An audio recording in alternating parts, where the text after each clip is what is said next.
In Japan, in order to get huge loquat, they usually take off the top and they leave the 3 bottom things of fruit. And then they'll put a bag over this so that all of it grows in the bag. Sorry, music is so exciting. Music to prune by. I'm trying to kill it. What kind of a bag? I just did. So they make these special fruit bags, but you can use a brown paper bag. And one of the neat secrets about what they do is they keep the light off of it for a long time. And it just stays there and it grows slower and it gets sweeter and sweeter and sweeter. And they'll even do that with citrus sometimes too. They'll just cut the light. So this company makes Nakano makes 3,000 types of bags we use ones that just transmit 70% or block 70% of the light, you know, and then they have ones that are totally opaque, and then they have a double bag. And when they get nice and big to about where they want them, then they take the outer bag off and you have 10% light, and then it's another 2 or 3 weeks. So yeah, it works, and at times they'll strip the leaves. I mean, it does it kind of naturally, which is why California is such a good environment for loquat. We do that so there's, you know, it kind of naturally thins. So you take the other flowers off these things, or strip it down to the old growth where they used to be. And they have basically 2 types. Is Mugi Biwa, which is from Nagasaki, and they'll leave maybe 5 fruit on these huge panicles. And then Boshu Biwa is from Chiba, which is south of Tokyo, and they'll leave just 3 fruit or less on it. And if the whole tree was like this and pruned and pruned really well, I won't say prune the way it should be because then he'll make me do it. But they'll strip a few leaves. It's amazing what they do in Asia and Japan and Taiwan, even for avocados. 9 leaves per fruit. You got 1 fruit, you got 9 leaves, the rest of it comes off. It takes 9 leaves for the photosynthesis for that fruit to fully deform. And it just... Can you do the same treatment then to figs? Figs are different because they're growing on the bark and not on panicles. But we strip some of the leaves on figs. But figs, as soon as you do that, you create a node with figs. So you take off a fig leaf and chances are you're going to have another branch there. But figs are easy. Figs, you cut off that, you want to make more fig trees to sell, you cut that off and stick it in the dirt, and you got within a year you have a fruit on it already. I mean, it grows so fast. I mean, the figs are... Sweeter, is it going to be about pruning them? Pardon? To make the figs sweeter, is it going to be about... Figs only produce on new growth, you know, except for that second Bariba crop. For us, it's year-round, so it's a little different.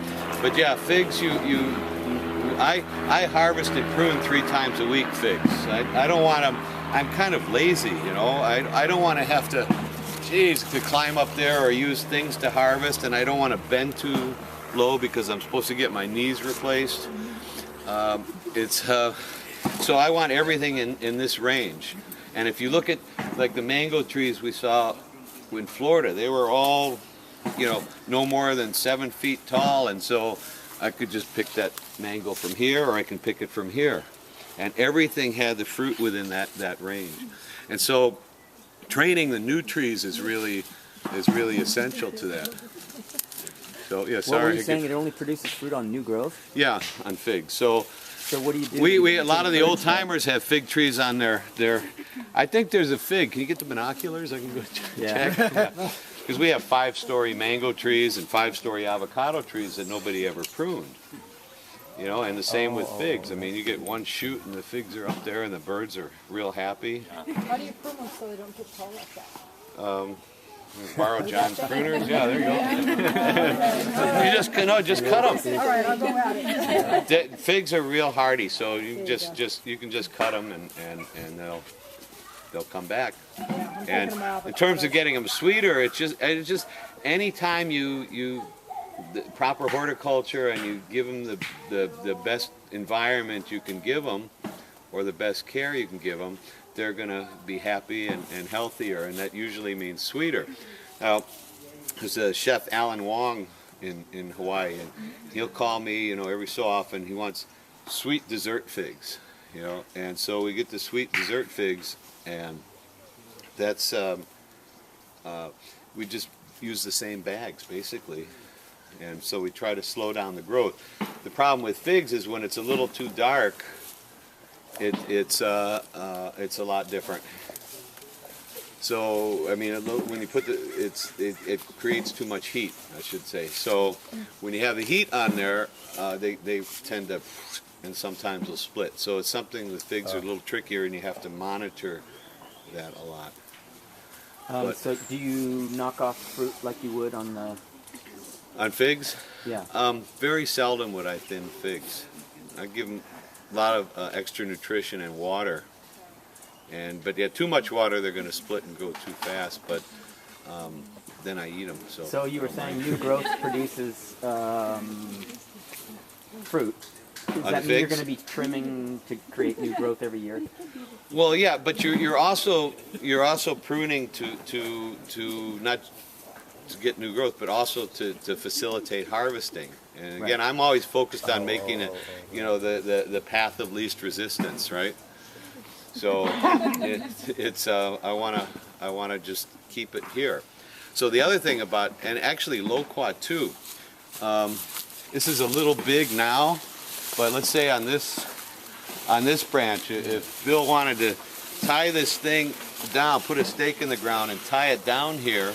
There's a loquat tree in front of my house. It comes out about 3 feet, and everything is at this level. I mean, there's bags on the fruit. Everything is you know, right where I can reach to harvest it. Right. And it just makes it a lot easier. So the trees are very amenable as long as you feed them and they're happy, and they'll. I know it sounds funny, but they do it, you know.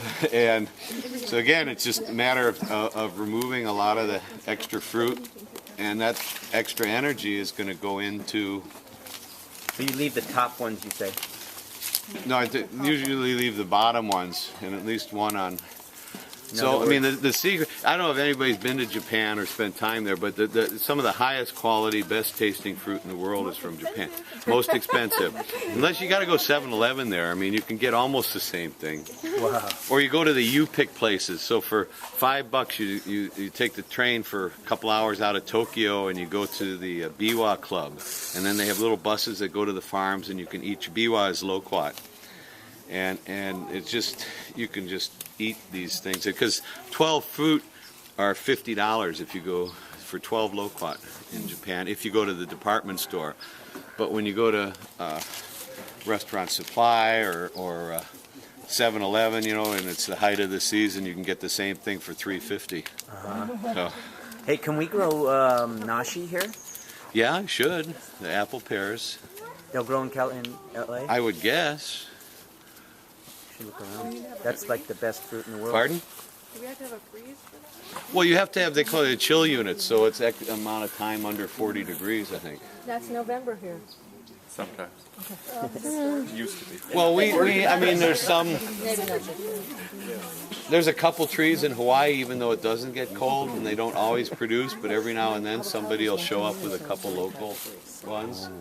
Of course, one of the unscrupulous grocery stores tried to market the Korean ones as local until we caught them, but that's a big problem too. Can we grow guavas here? I think We did. Don't you have a guava tree? Yeah. Can you I was gonna say, can you over-traumatize? Obviously, you can over-traumatize a tree, right? Like Yeah. thinking around with too much of it, right? And then at some point, it just gives up. Or... So if I was going to make this tree into a production tree at an orchard, I'd probably take this one. In Japan, especially with figs, watching, you can see these on my site too, watching the figs in Japan is amazing. It comes out about 15 inches, and the tree makes a 90-degree turn, and they lower it over a period of 10 days like this. And then they tie it along a pipe, you know, for about 30 feet, and that tree just grows along the pipe. And then every 15 inches they get another vertical on it. Wow. And this is like it was a fig tree. And each year it produces about 20 figs. Then they cut it, you know, above the first node so that the next year the growth comes from there. another 20 figs. So they'll know exactly how many figs they're going to have. And they're just growing in rows like this.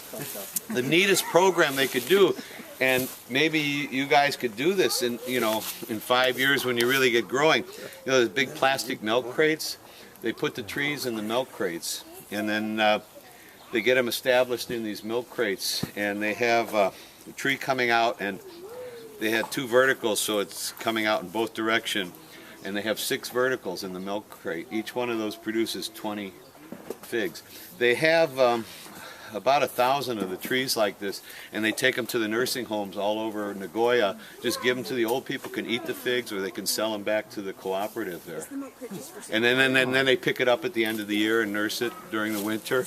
Next spring, bring it back to the nursing homes. That's beautiful. It's a great idea. I mean, just they loved it. And the old folks love them. Yeah.